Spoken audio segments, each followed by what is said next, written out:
और उसके बाद में गोपियां कहती हैं, प्रभु आप हमारे जगतपति हैं और हम आपके सेवा में आए हैं। भगवान कहते हैं, ठीक है, मैं आपका स्वभाव समझ गया, आप हमारे जैसे चैतन्य हैं, आप हमारे चरण में रति करने वाली हैं, इसलिए अब आज से मैं आपको वेणु निनाद सुनाता हूं, वेणु निनाद गा के बताता हूं। भगवान कहते हैं, स्वागतम वो महाभागः प्रेम की करवाणि वह प्रदर्शनम तच्चित् ब्रोतागमन कारणम। ब्रोतागमन कारणम, आप अपने बारे में बताएं, आपका कारण क्या है यहाँ आने के लिए। गोपियां कहती हैं, वो हमारे जो लौकिक पति हैं और आप जगतपति, उनके परिप्रेक्ष्य में कहना चाहती हूँ, ऐसे वर को क्यों बरे जो जी और मर जाए, बर बरे गोपाल को जो चिरकाल अमर रह जाए। गोपियां कहते हैं, वो तो हमारे लौकिक पति महाराज एक बार जन्म लिए हैं, 70 साल के बाद मर जाएंगे, उनको क्यों वर्ण करें। अगर आपको वर्ण करना है, वरमाला पहनाना है, तो हम आपको पहनाएंगे।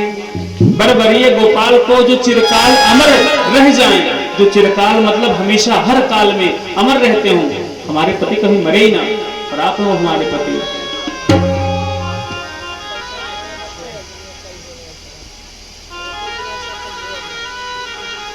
और उसके बाद में रास विहार शुरू करते हैं।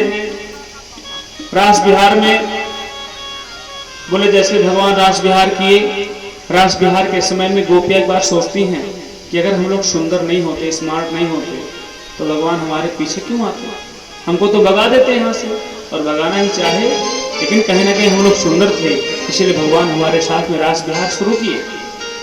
उनको अभिमान आ गया लोग कि भगवान हम सुंदर हैं इसलिए रास विहार कर रहे हैं। भगवान कहते हैं, अच्छा देवियों, आप लोग सुंदर हैं, भगवान श्री कृष्ण राधा रानी को लेकर के वहां से चले गए, सभी को छोड़ के।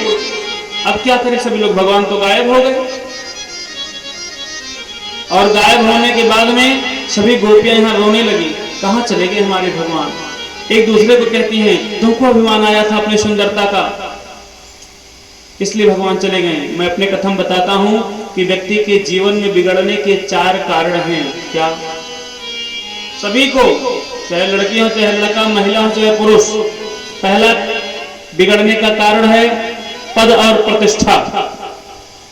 पद आ गया, प्रतिष्ठा आ गया, तो बोले व्यक्ति को अभिमान आ जाता है। दूसरा कारण है जवानी।